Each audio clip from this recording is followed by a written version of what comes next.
Bike దొంగతనాలు మరియు గంజాయి అమ్మకాలు పాల్పడుతున్న వ్యక్తులను అరెస్ట్ చేసినట్టు, వారి వద్ద నుంచి 26 లక్షల సొత్తును రికవరీ చేసినట్టు జిల్లా ఎస్పీ ఏఆర్ దామోదర్ తెలిపారు. స్థానిక 1 టౌన్ పోలీస్ స్టేషన్లో మీడియా సమావేశంలో పాల్గొని మాట్లాడారు. ఈ కార్యక్రమంలో డిఎస్పీ శ్రీనివాసరావు, సిఐ నాగరాజు, ఏఎస్ఐలు నాయబ్ రసూల్, సురేష్ సిబ్బంది పాల్గొన్నారు.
దేనికి రండి చూసుకుంటా పక్కని అనుకున్నాను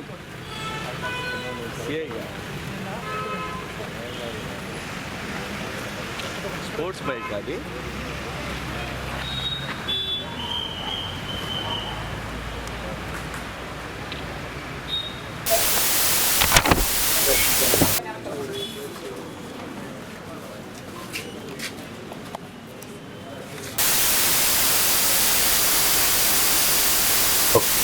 టౌన్లో అలాగే నెల్లూరు, బాపట్ల, గుంటూరు డిస్టిక్లో ఈ బైక్ దొంగతనాలు అలాగే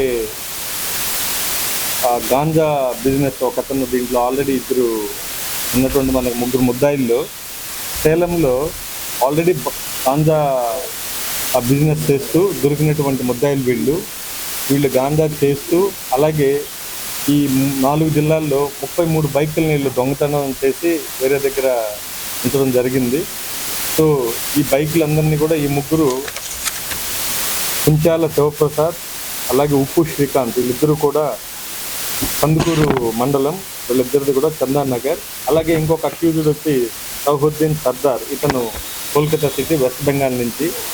వీళ్ళ ముగ్గురు కూడా ఆల్రెడీ సేలంలో గాంజా కేసులు ఉన్నాయి. వీళ్ళ పైన గాంజా కేసులు ఇన్వాల్వ్ అయ్యారు. అది చేస్తూ ఈ దొంగ బండ్లు కూడా చేస్తూ 33 బండ్లు ఈరోజు రికవరీ చేయడం జరిగింది. దాదాపు 26 లక్షల రూపాయల విలువైన వెహికల్స్ మనం రికవరీ చేయడం జరిగింది. ఇందులో ముఖ్యంగా టౌన్ ఒంగోలు డిఎస్పీ శ్రీనివాస్, అలాగే 1 టౌన్ కే నాగరాజు, అలాగే ఏఎస్ఐల్ కే సురేష్, నాయబ్ రసూల్, సాయి, విజయ్ కుమార్, అనిల్, వీళ్ళ టీం అంతా కూడా వీళ్ళు తిరిగి ఇవన్నీ కూడా రికవర్ చేయడం జరిగింది. ముగ్గురిని కూడా ఈరోజు రిమాండ్కి పంపుతున్నాం. నేను రిక్వెస్ట్ చేసేది ఏంటంటే బండ్లు ప్రతి ఒక్కరు కూడా ఇన్సూరెన్సెస్ అన్నీ చేయించి పెట్టుకోండి. అలాగే ప్రతి ఒక్కరు కూడా ఒంగోలు ప్రజలు, ప్రకాశం జిల్లా ప్రజలందరూ నేను కోరుకునేది లైసెన్స్ అలాగే ఇన్సూరెన్స్, బండి పేపర్లు, ఈ 3 కూడా క్లియర్గా మెయింటైన్ చేయండి. ఒకవేళ ఎక్కడైనా బండి మిస్ అయినా లోకల్ పోలీస్ స్టేషన్లో మీరు ఈ పత్రాలతో కేసు ఫైల్ చేస్తే మేము దాన్ని రికవరీ చేసేదానికి మాకు డేటా కరెక్ట్గా ఉంటుంది. So I request all the people. అలాగే మోడిఫైడ్ సైలెన్సర్ మరోసారి చెప్తున్నాను, ఒంగోలు టౌన్లో ఈ శబ్దాలు వచ్చేటువంటి సైలెన్సర్ని ఎవరు కూడా వాడద్దండి. వాళ్ళ మీద కఠినంగా చర్యలు ఉంటాయి. ఈసారి వాళ్ళ మీద సెక్షన్ క్రిమినల్ కేసులు కూడా బుక్ చేస్తాం మేము. ఇది చాలా భయభ్రాంతులకు గురి చేస్తున్నారు పట్టణ ప్రజలందరినీ కూడా. ఆ శబ్దాలకి చాలామంది ఇబ్బంది పడుతున్నారు. ఆరోగ్య సమస్యలు కూడా వచ్చేటువంటి హార్ట్, స్ట్రోక్ అలాంటివి వచ్చే అవకాశాలు ఉన్నాయి. కాబట్టి ఎవరు కూడా, నేను మళ్ళీ ఒకసారి రిక్వెస్ట్ చేస్తున్నాను, తల్లిదండ్రులు కూడా చూసుకోవాలి. వాళ్ళ పిల్లలు, ఇంట్లో వాళ్ళు ఎవరు ఇలాంటివి చేస్తున్నారో ఐడెంటిఫై చేసి వాళ్ళకి వాళ్ళే తీసుకోవాలి. లేదు మాకు దొరికితే మాత్రం క్రిమినల్ కేసులు బుక్ చేస్తాం.